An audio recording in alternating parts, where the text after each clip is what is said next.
Oi, pessoal, tudo bem com vocês? Sou eu, Jaqueline, paz do Senhor Jesus, que a graça e a paz, o amor do Senhor esteja sobre a sua vida, sobre a sua casa. Nós estamos aqui para dar continuidade ao nosso estudo do Evangelho segundo escreveu Mateus e hoje, glória a Deus, estaremos fazendo menção do capítulo 20. Até aqui nos ajudou o Senhor. Glória a Jesus. Vamos lá? Abra aí a sua Bíblia e me acompanhe, porque é aquilo que eu te falei, já em áudios anteriores, em vídeos anteriores. Quando você ouve o que eu falo acompanhando com seus olhos, geralmente você tem mais facilidade para absorver, capturar, né? E guardar no seu coração e no seu entendimento a palavra do Senhor. Então vamos lá, a palavra do Senhor começa falando assim. Jesus disse: O reino dos céus, o reino do céu é como o dono de uma plantação de uva que saiu de madrugada bem cedo para contratar trabalhadores para a sua plantação. Então Jesus Cristo ele continuava a ministrar, ele continuava a ensinar diversas áreas. E aqui Jesus Cristo ele começa a falar sobre o reino dos céus, o reino de Deus, onde nós vamos habitar com ele. Então essa parábola que Jesus está falando é uma parábola de salvação sobre aqueles que vão conseguir herdar o reino de Deus, tá? E como é que o Senhor vai trabalhar na vida dessas pessoas. Vamos lá. Então, bem cedo, por volta das 6 horas da manhã, esse dono de plantação, uma plantação de uva, né, vinho, vinhedo, né, ele veio e contratou esses homens, 6 horas da manhã. Diz assim, verso 2: Ele combinou com eles o salário de costume, isto é, uma moeda de prata por dia, e mandou que fossem trabalhar na sua plantação. Então ele veio, 6 horas da manhã, encontrou algumas pessoas, alguns homens ali parados. Ele combinou uma moeda de prata com aqueles homens para eles trabalharem o dia inteiro e eles foram trabalhar, né? Então, 6 horas da manhã, uma moeda de prata para trabalhar o dia inteiro. Verso 3. Às 9 horas, saiu outra vez. Foi até a praça do mercado e viu ali alguns homens que não estavam fazendo nada. Então disse: Vão vocês também trabalhar na minha plantação de uva, e eu pagarei o que for justo. Aqui, o dono da plantação de uva já não fala o valor que vai pagar. Vem trabalhar e no final do dia eu resolvo com você o valor que vou pagar, mas vou pagar o justo, ok? Ok, então vamos também. Foram também. Verso 5. E eles foram. Ao meio-dia e às 3 da tarde, o dono da plantação fez a mesma coisa com outros trabalhadores.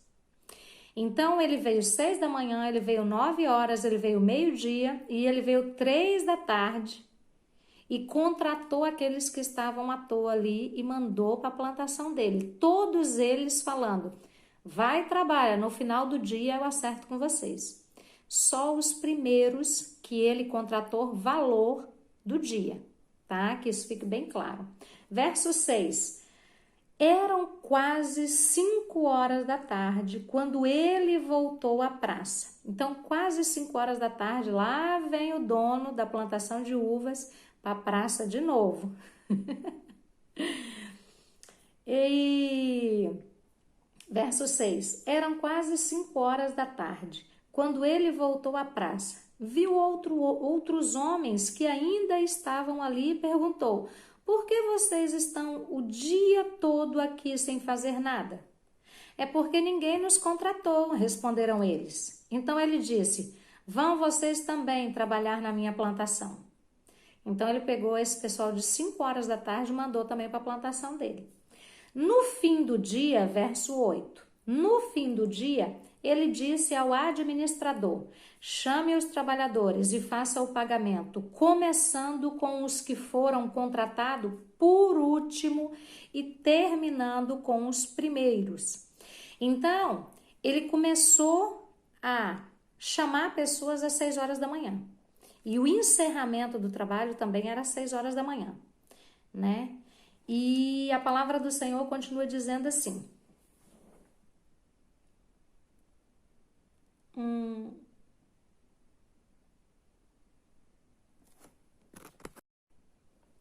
Verso 9. Os que começaram a trabalhar 5 horas da tarde receberam 1 moeda de prata cada um. Verso 10. Então os primeiros que tinham sido contratados pensaram que ia receber mais. Porém, eles também receberam 1 moeda de prata cada um. O dono da plantação tinha acertado com eles que daria o valor de 1 moeda de prata. E eles aceitaram e eles foram trabalhar. Mas eles criaram expectativa no coração deles quando eles viram que aqueles que chegaram 5 horas da tarde receberam o mesmo valor que eles. Então eles já criaram expectativa e falaram: se ele deu para eles daquilo que acordou com a gente, para a gente que está aqui desde as 6 horas da manhã, ele vai dar muito mais. Então, uau! Só que não foi assim. Quando eles chegaram para receber, eles receberam aquilo que tinha sido contratado, aquilo que tinha sido combinado. E aí a palavra do Senhor nos diz que pegaram o dinheiro e começaram a resmungar contra o patrão, dizendo, verso 12: esses homens que foram contratados por último trabalharam somente 1 hora, mas nós aguentamos o dia todo debaixo desse sol quente. No entanto, o pagamento deles foi igual ao nosso, né? Essas pessoas, elas se achavam mais justas, né, do que as outras que chegaram às 5 da tarde. E aí, no verso 13, o patrão entra em cena. Ele diz assim: aí o dono disse a um deles: escute, amigo, eu não fui injusto com você. Você não concordou em trabalhar o dia todo por 1 moeda de prata? Pegue o seu pagamento e vá embora, pois eu quero dar a este homem o que foi contratado por último, o mesmo que dei a você. Por acaso não tenho o direito de fazer o que quero com o meu próprio dinheiro? Ou você está com inveja somente porque fui bom para ele? Então aqui houve um confronto, né? Houve um confronto aonde o dono dessa plantação de uva, ele falou assim: o dinheiro é meu, o terreno é meu, a plantação de uva é minha. Você acha que eu não devo fazer o que quero fazer naquilo que é meu?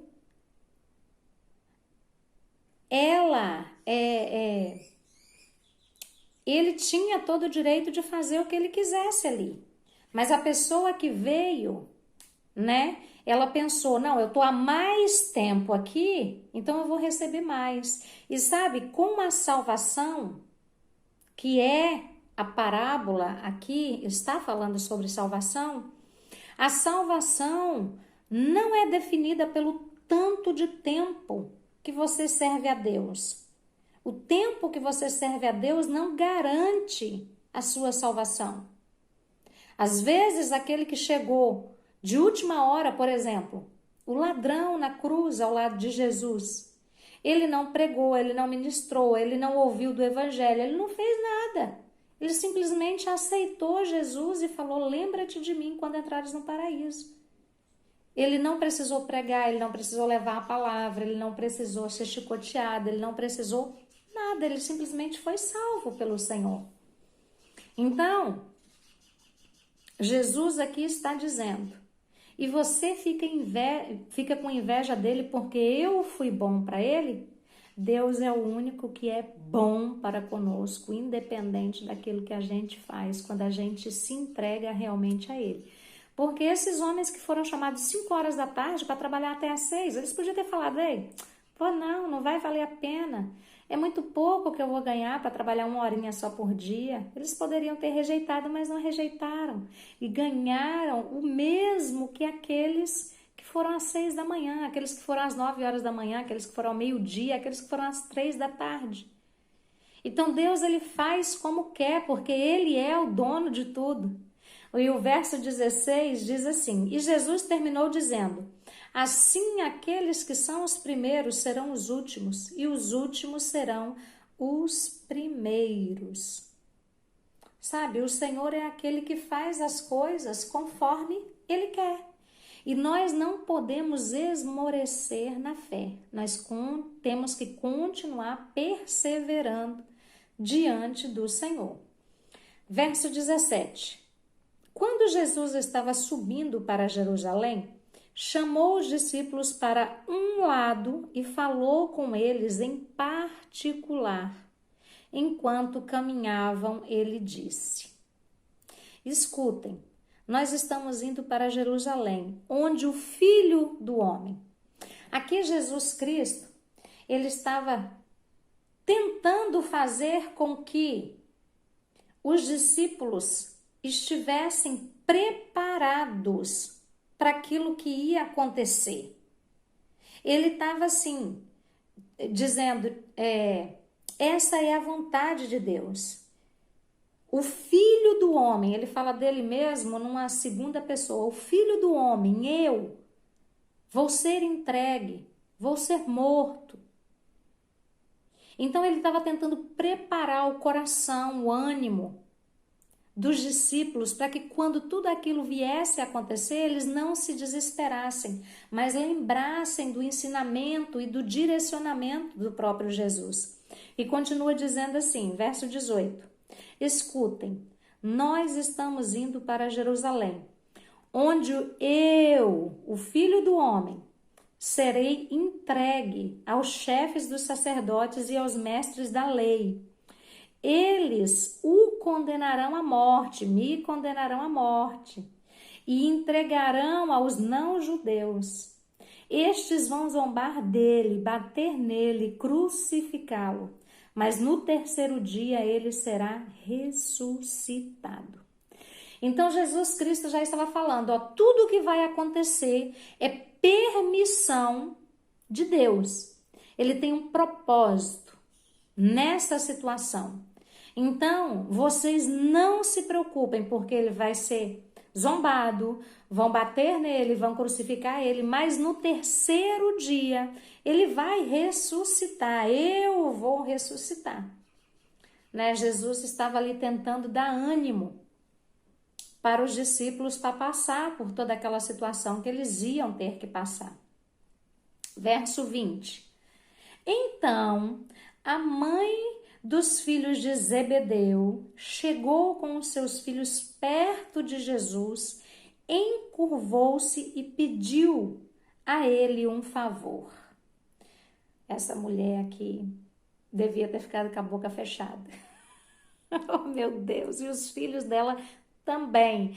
Vocês lembram que nos capítulos anteriores, eu sempre falo que tinha uma disputa de quem era o maior, de quem governaria com Jesus, de quem era aquele mais querido de Jesus, não é? Então, aqui também nós vamos ver esse retrato e esse relato de uma forma assim bem explícita, tá? Então, fala assim, ó. Jesus, verso 21. O que é que você quer? Perguntou Jesus. Ela respondeu, prometa que quando o Senhor se tornar rei, estes meus 2 filhos sentarão à sua direita e à sua esquerda.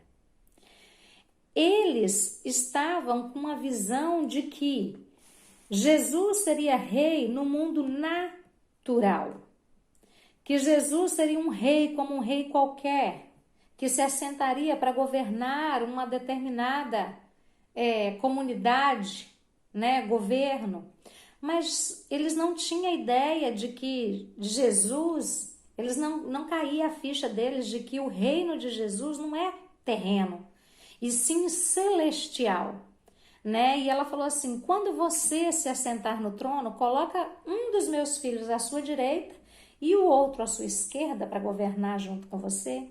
Verso 22. Jesus disse aos 2 filhos dela.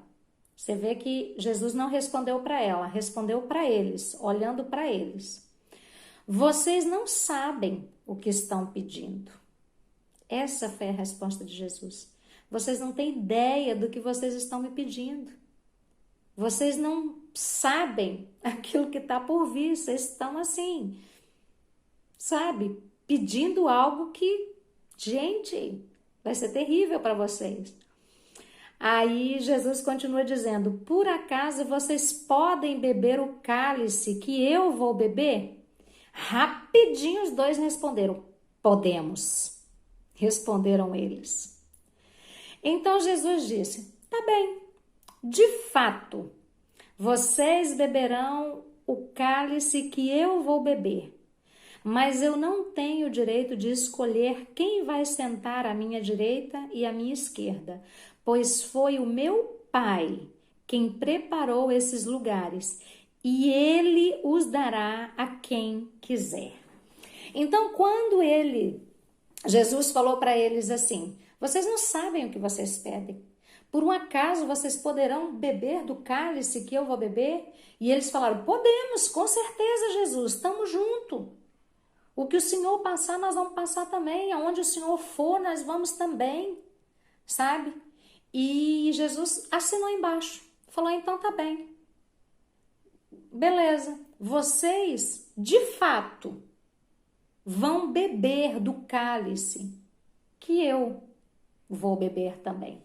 E a palavra do Senhor diz que Tiago, filho de Zebedeu, ele foi morto por Herodes, decapitado. Ele foi o primeiro dos apóstolos a ser morto. Está lá em Atos capítulo 12, verso 1 ao 2. E João, que também falou: podemos, com certeza, beberemos esse cálice junto com o Senhor. João, ele foi lançado vivo num tacho de óleo fervente, mas ele não sofreu dano nenhum. Deus livrou ele, assim como livrou aqueles moços que foram lançados na fornalha de fogo ardente, né? Misael, Azarias e Ananias, né? Os que foram levados para a Babilônia, que colocaram o nome deles de Sadraque, Mesaque e Abidnego. Eles também entraram no fogo ardente e nada aconteceu com eles. A mesma coisa aconteceu com João. Depois, João ele foi exilado na ilha de Patmos, onde ele recebeu as revelações do Apocalipse. Ele era o mais jovem de todos os discípulos e ele foi o último deles a morrer. Possivelmente ele morreu em Éfeso, né? Os teólogos, os estudiosos dizem. E ele morreu de morte natural. Mas esse homem sofreu naufrágio, esse homem sofreu demais. Então, com a boca deles mesmo, eles pediram para passar e sofrer o cálice como Jesus sofreria. E eles sofreram bastante. Então, Jesus também diz: olha, o lugar, à minha direita e à minha esquerda, quem separou e preparou esse lugar e sabe qual vai ser o convidado que ele vai colocar ali, é Deus. Eu não sei, não cabe a mim. Então eu e você, nós estamos sendo vigiados por Deus. Deus, ele está assistindo tudo o que estamos fazendo aqui. Tudo que estamos fazendo no nosso secreto ou à luz do dia, sabe? E Ele, no âmbito do galardão, vai nos presentear, vai nos colocar em lugares de destaques. É Deus que vai fazer isso, entende? Então, assim, é maravilhoso, porque Deus está olhando para mim e para você. Verso 24. Quando os outros 10 discípulos ouviram isso, ficaram zangados com os 2 irmãos. Então Jesus chamou todos eles para perto de si e disse: Jesus Cristo, ele viu a confusão que virou. Por quê? Porque de 12, 2 pede para sentar uma à direita e uma à esquerda E os outros 10? Estão fazendo o que ali? Então eles já ficaram zangados, aborrecidos, e aí Jesus falou: ei, vem cá, chega todo mundo aqui pertinho de mim. E aí Jesus, olho no olho, vai falar algo maravilhoso para esses discípulos, que também serve para nós hoje, tá? Vamos lá. Verso 25. Então Jesus chamou todos para perto de si e disse: como vocês sabem, os governadores dos povos pagãos têm autoridade sobre eles, e os poderosos mandam neles. Mas entre vocês não podem ser assim. Pelo contrário, quem quiser ser importante, que sirva os outros. E quem quiser ser o primeiro, que seja o escravo de vocês. Porque até o Filho do Homem, não veio para ser servido, mas para servir e dar a sua vida para salvar muita gente. Então sempre existia essa disputa. E Jesus disse: entre vocês não é assim que eu quero que vocês procedam. Eu não quero competições ridículas. O maior no reino de Deus é aquele que serve mais aqui. Então Jesus falou assim: olha, humanamente, terrenamente falando, quem tem mais poder manda. Quem é o governante manda, tem autoridade, um acima do outro. Vocês não, eu quero que vocês caminhem igual. Eu não quero competições, eu não quero brigas por causa de patamares. Quantas pessoas nós vemos hoje dentro de igrejas brigando por causa de microfone, brigando por causa de púlpito, brigando por causa de audiência. Não é isso que Jesus Cristo quer para nós. E ele falou: olha, aquele que quer ser maior no reino de Deus, sirva aqui na terra, porque até o Filho do Homem, até eu, vim para servir e não para ser servido. E vou dar a minha vida para salvar muita gente. Por que Jesus aqui não fala que ele veio para salvar todo mundo? Ele fala que ele veio salvar muita gente. Por que ele não fala que ele veio salvar todo mundo? Porque todas as pessoas na face da terra têm o livre-arbítrio. A palavra do Senhor diz que Jesus diz que ele está à porta e bate. Aquele que abrir, ele vai entrar, ele vai cear com ele, vai ficar com ele. Então eu e você, nós temos o livre-arbítrio de abrirmos as portas e pedirmos para o Senhor entrar na nossa vida, transformar a nossa vida, curar a nossa alma, curar o nosso espírito, transformar a nossa realidade. Ele não vai fazer isso por conta própria. Eu e você precisamos reconhecer que somos dependentes, necessitarmos e chamarmos, aceitarmos Ele como nosso único e suficiente Senhor e Salvador, para que Ele possa transformar a nossa vida e ser salvo por Ele, porque Ele já deu a sua vida para salvar muita gente. E nós estamos no meio dessa multidão de gente. Amém? Vamos continuar, verso 29. Quando Jesus e os discípulos estavam saindo de Jericó, uma multidão seguia Jesus. 2 cegos sentados na beira do caminho ouviram alguém dizer que ele estava passando e começaram a gritar: Senhor, filho de Davi, tem pena de nós. Aqui, esses homens, quando ouviram que era Jesus passando, eles começaram aos berros, declarar: Senhor, tem misericórdia de nós, não passa desapercebido, venha nos ver, Senhor, em nome de Jesus, vem aqui, filho de Davi, tenha pena de nós, tenha misericórdia de nós, tenha compaixão de nós. Então esses homens berraram, gritaram, o mais alto que puderam, pedindo socorro. Lá em Marcos capítulo 10, no verso 46, conta uma história parecida, só que lá era Bartimeu, era somente um cego. E lá em Lucas, capítulo 18, verso 35, também menciona um cego. Entendeu? Então, assim, a gente não sabe se eles estavam falando da mesma pessoa, das mesmas pessoas.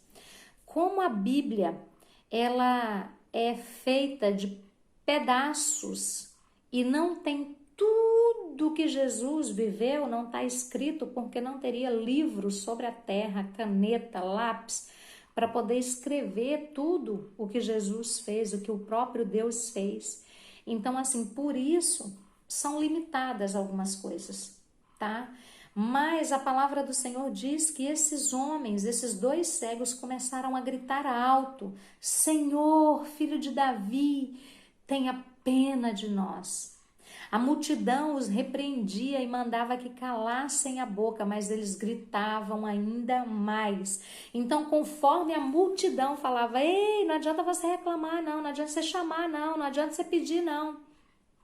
Cala a boca, você está perturbando. A palavra do Senhor diz que eles gritavam ainda mais: Senhor, filho de Davi, tenha pena de nós.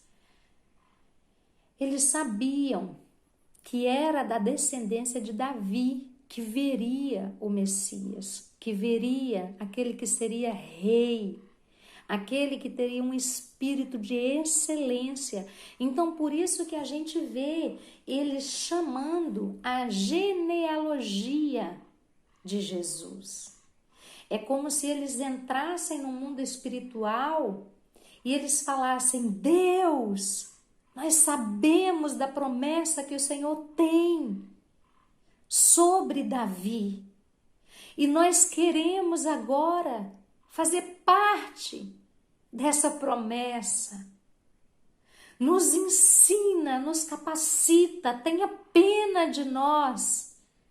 E naquele momento, a palavra do Senhor nos diz no verso 32, então Jesus parou. Que coisa linda!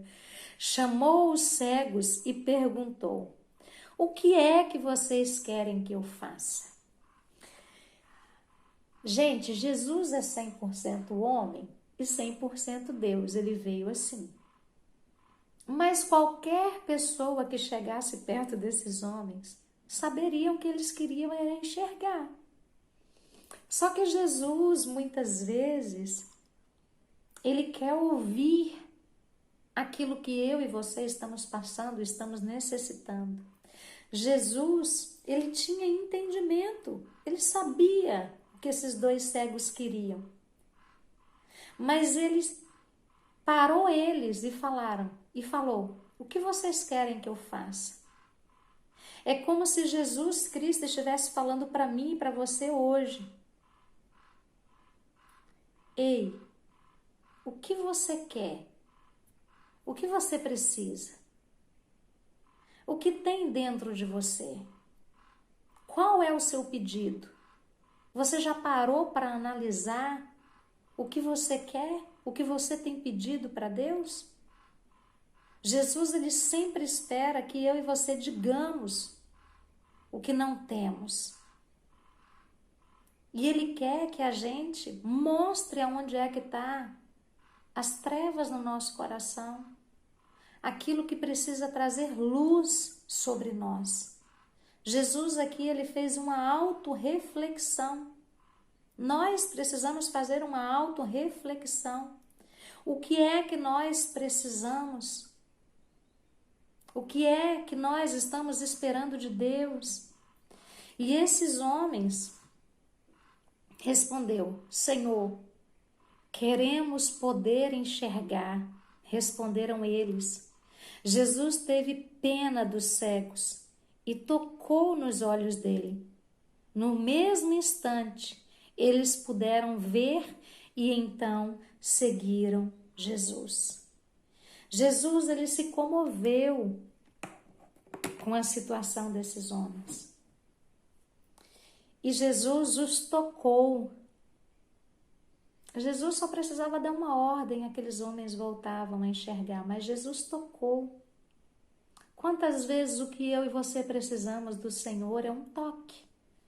Um toque que transforma, um toque que revela, um toque que transforma, que transborda, um toque que muda toda a situação, que nos tira da orfandade e nos coloca como filhos e filhas de Deus. Um toque de Jesus pode transformar toda a situação da sua vida. Um toque de Jesus pode tirar toda a cegueira espiritual e física, toda a debilidade, toda a deficiência, toda a limitação que eu e você temos na nossa vida. E nós temos muitas deficiências na nossa vida. E nós precisamos sim pedir ao Senhor, tem misericórdia, tem pena de nós, nos ajuda, lembra da promessa do Senhor e cumpre o teu querer sobre nós, transforma-nos para que possamos alcançar a salvação no Senhor. Porque Jesus Cristo, ele veio, ele serviu, ele entregou a vida dele para salvar. Esse é o nosso maior presente. Essa é a nossa maior recompensa. A salvação que Cristo conquistou para nós, vivermos na eternidade com Ele. Para todos sempre vivermos na eternidade com Ele. Abraçando Ele, sorrindo para Ele, vendo o rosto dEle, sentindo o cheiro dEle, ouvindo os ensinamentos dEle. Que coisa gloriosa vai ser quando esse grande, lindo e esperado dia chegar. Vai ser maravilhoso. Então eu te convido. Não perca mais tempo. Entra nesse lugar aonde um toque do Senhor transforma toda a sua vida, transforma toda a sua casa, transforma todas as suas emoções, transforma todo o seu ser para que você possa tomar posse daquilo que Ele já fez por você, por mim, por nós que aceitamos Ele. Amém? Conseguimos finalizar o capítulo 20. Glória a Deus. Que o Senhor te abençoe rique e abundantemente. Que a bênção, a paz, a prosperidade do Senhor esteja sobre a sua vida, sobre a sua casa. Em nome de Jesus. Um grande abraço e até o próximo estudo. Fica com Deus.